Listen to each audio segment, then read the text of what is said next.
સ્વામિનારાયણ ભગવાને એ 262 વચનામૃતો લખ્યા. એમાં પહેલું જ વચનામૃત, પહેલો જ પ્રશ્ન, એ આધ્યાત્મિક ગંગાનું અવતરણ સ્વામિનારાયણ ભગવાને મનના માધ્યમથી શરૂ કર્યું છે. સ્વામિનારાયણ ભગવાન કે આ જગતમાં કઠણમાં કઠણ કોઈ સાધન હોય તો પોતાના મનની વૃત્તિને ભગવાનના સ્વરૂપની અંદર રાખવી, એનાથી કઠિન સાધન સ્વામિનારાયણ ભગવાન કે આ જગતમાં કોઈ નથી. આટલું જ નહીં, સ્વામિનારાયણ ભગવાન કે ભક્તો, જેનું મન ભગવાનના સ્વરૂપમાં રહે છે ને, તો એને આ જગતમાં એનાથી મોટી કોઈ પ્રાપ્તિ પણ શાસ્ત્રમાં બતાવી નથી. મહારાજ કે એના હાથમાં ચિંતામણી આવી ગઈ. અને યાદ રાખજો, આ ભવાટવીમાં 84 લાખ જન્મોથી જે ભટકીએ છે ને, યા ભવાબ્ધિની એ ભૂતાવળની ભટકણનું જો કોઈ પરમ કારણ હોય તો યાદ રાખજો, માનવીઓનું મન છે ભક્તો. પૂછો પદ્મ પુરાણને. પદ્મ પુરાણ એમ કહે, મન એવ મનુષ્યાણામ કારણમ બંધ મોક્ષયો બંધાય વિષયા સંગી મુક્તે નિર્વિષયમ મનઃ. આ સંસારમાં બંધન થાય, આસક્તિ થાય, તો એ આસક્તિનું કારણ કોણ છે? મન છે.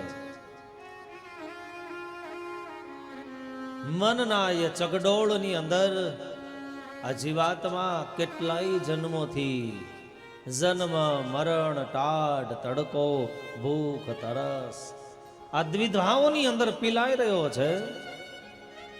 અને ત્યારે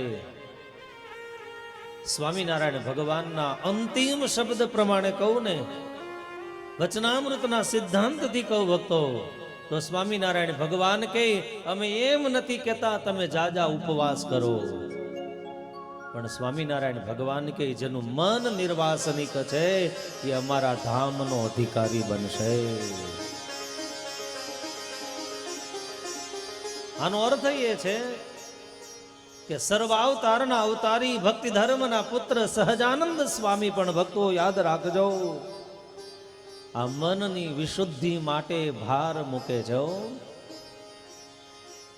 અને એટલા માટે પદ્મ પુરાણ એમ કહે, મન એવ મનુષ્યાણામ કારણમ બંધ મોક્ષયો.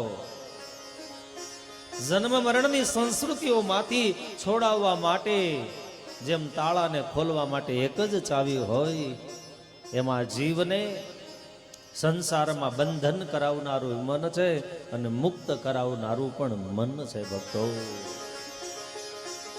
આનાથી આગળ જઈ અને ભગવત ગીતાના ન્યાયથી તમને કહું તો, ગીતાનો ગાનાર ગોવિંદ એ ભક્તો 52 લાખ યોદ્ધાઓની વચ્ચે પાર્થને કૃપા કરી અને કહી રહ્યા છે, પાર્થ ચંચલમ હિ મનઃ કૃષ્ણ પ્રમાથી બલભદ્રુઢમ તસ્યાહમ નિગ્રહમ મન્યે વાયો ઈવ દુષ્કૃતમ. હે પાર્થ, મય્યૈવ મન આધસ્વ મયી બુદ્ધિમ નિવેશય. હે પાર્થ, મારામાં મન જોડ, મારામાં મન તારું રાખ, તારી બુદ્ધિને મારામાં જોડી દે. આ બધું જ મારામાં જોડવા માટે માધવ કહી રહ્યા છે. ત્યારે માધવને વળતો ઉત્તર આપી અને ભક્તો પાર્થ એટલું જ કીધું તું, હે મધુસૂદન,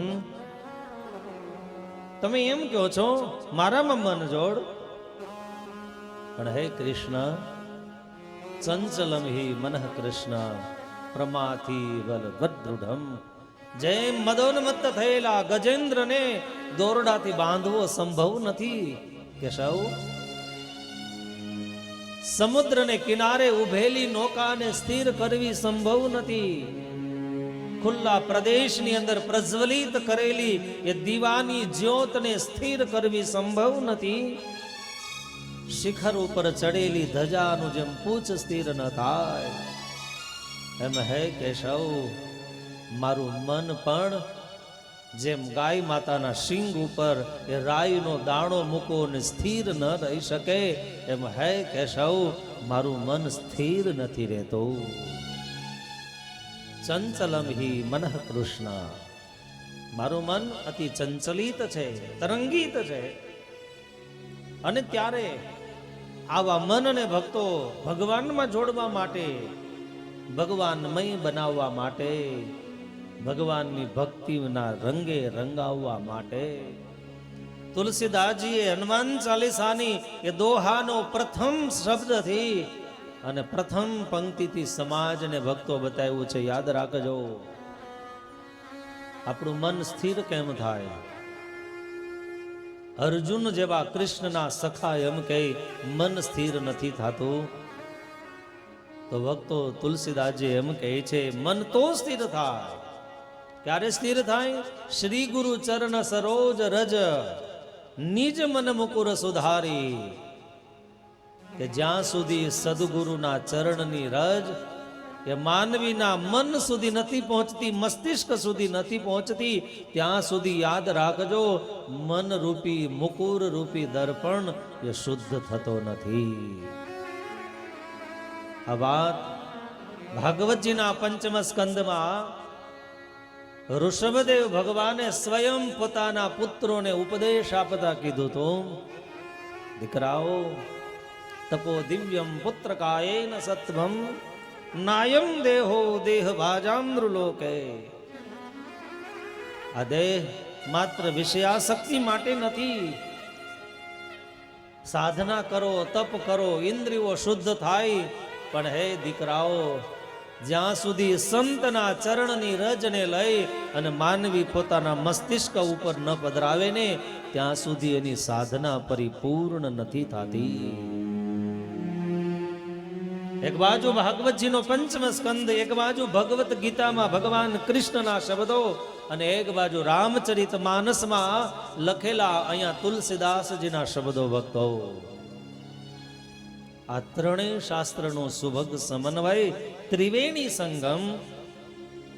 તો આ ચંચળ મનને સ્થિર કેમ કરાય? તો કે શ્રી ગુરુ ચરણ સરોજ રજ. જ્યાં આપણી નિષ્ઠા, જેની સાથે રહેવાથી ભગવાનમાં ભક્તિમાં વૃદ્ધિ થાય, જેના સંગમાં રહેવાથી આસક્તિઓ તૂટી જાય, જેના સંગમાં રહેવાથી તારા મારાની ભેદ દિવાલો તૂટી જાય, આવા સંત પુરુષનો સંગ અને એ સદગુરુના ચરણની રજ માનવીઓના મનરૂપી દર્પણને ભક્તો શુદ્ધ કરે છે.